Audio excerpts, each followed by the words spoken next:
신명기 24장 10절에서 22절까지 말씀을 살펴보도록 하겠습니다. 24장은 각종 유형별 사회적 약자 보호 규례로 약자 보호를 중심으로 서술합니다. 10절에서 13절은 가난한 자를 위한 전당물 규례입니다. 전당물을 취하는 행위를 금지하기 전에 채무자의 집에 들어가는 행위 자체를 금지하며 채권자에게는 전당물을 취할 기회조차 막아버립니다. 그의 집에 들어가지 말라는 명령을 통해 채권자가 채무자에게 다가갈 수 있는 공간을 제한하며 최소한의 것을 보호할 권리가 있음을 보여줍니다. 12절 이하는 채무자가 가난한 경우를 언급합니다. 가난한 자가 옷을 전당물로 주었다면 해가 질 무렵에는 그 전당물을 반드시 그에게 되돌려 주어야 합니다. 가난한 자가 전당물을 외투로 넘겨주었다는 것은 일몰 이후에 추위를 막을 수 있는 것이 사라졌음을 의미하기 때문입니다. 채권자가 전당물의 외투를 돌려주어야만 전당물로 잡혔던 겉옷을 덮고 잠자리에 들 수 있으며 채권자를 위해 복을 빌어줄 것이라고 말씀합니다. 주목할 것은 전당물을 돌려주는 채권자의 사회적 행위를 여호와 앞에 의로움이 되리라라고 하는 축복의 기도까지 포함하고 있습니다. 우리가 하나님 앞에서 의로운 자가 되느냐 불의한 자가 되느냐라고 하는 것은 하나님께서 행하라고 하신 말씀을 삶의 현장에서 실천하느냐 실천하지 않느냐에 달려있음을 보여줍니다. 14절과 15절은 폼싸기에 관한 규례입니다. 품꾼을 두 가지 단어로 묘사합니다. 하나는 곤궁하고입니다. 하루 벌어서 하루 생계를 꾸려가는 자들입니다. 폼싸기에 한 가족의 생계가 달려있기에 사회적으로는 스스로를 보호할 수 없는 경제적 약자라는 의미를 강조합니다. 다른 하나는 비난한입니다. 부족하다라고 하는 의미에서 파생한 단어로 양식이나 생필품조차 가지고 있지 않은 상태를 의미합니다. 이들 또한 사회적 보호를 필요로 하는 자들입니다. 그래서 하나님께서는 고용주가 품꾼에게 품삯을 주어야 하는 시점을 강조합니다. 품꾼이 그날 품삯을 못 받아 고용주를 원망하면서 여호와께 호소하면 고용주에게 죄가 될 것이다라고 선포합니다. 그리스도인은 인간관계 속에서 다른 사람을 탄식하게 만든 것까지도 그에게 죄가 될 것이라고 말씀합니다. 그리스도인들이 죄를 멀리한다고 할 때 단지 자기 마음만 지키는 것이 아니라 타인을 억울하게 만드는 일을 하지 않아야 함과 동시에 하나님의 의를 나타내는 삶을 살아야 함을 알려주고 있는 것입니다. 16절은 연대처벌 금지 규례입니다. 누구든지 자기 죄의 결과는 자신이 담당해야 합니다. 부모의 죄 때문에 자식의 죄 때문에 부모가 처벌받는 일은 없어야 함을 알려줍니다.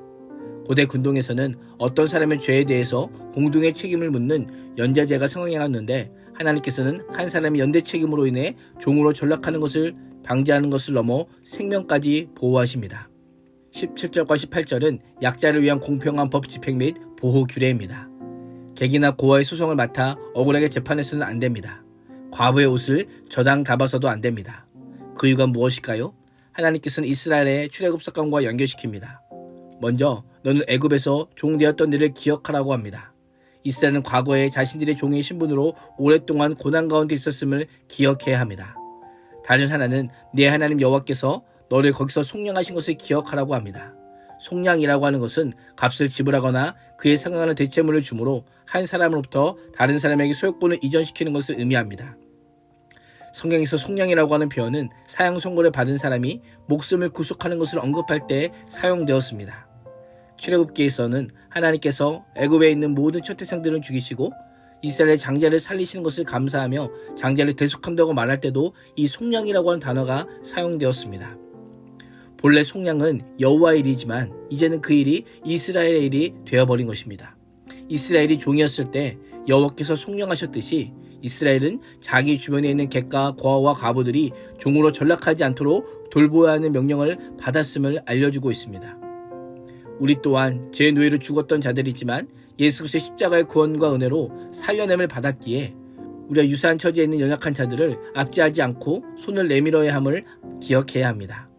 19절에서 22절은 약자를 위해 수확물의 일부를 남기는 규례입니다. 밭에서 곡식을 거둘 때에 곡식한 묶음을 잊고 가져오지 않았다 할지라도 그것을 가지러 되돌아가지 말 것을 명령합니다.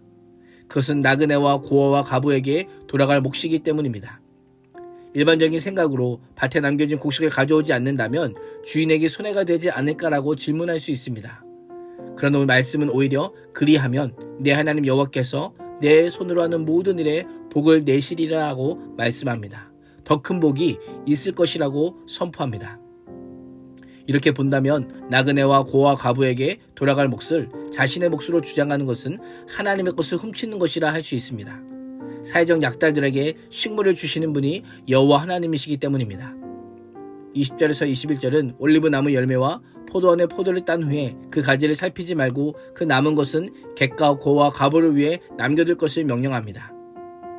남겨두며 라고 하는 표현은 말 그대로 남겨두다 라고 하는 의미이기보단 객과 고와 가부의 것이 되었다는 소유의 의미입니다.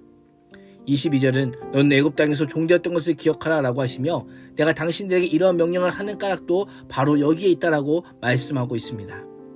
본문에서 계속 반복되는 표현이 무엇입니까? 넌 애굽 땅에서 종되었던 것을 기억하라입니다. 힘없고 가난한 자들의 인권과 권리를 보호해야 하는 이유는 이스라엘이 하나님의 구원의 은혜를 경험한 약자이기 때문입니다.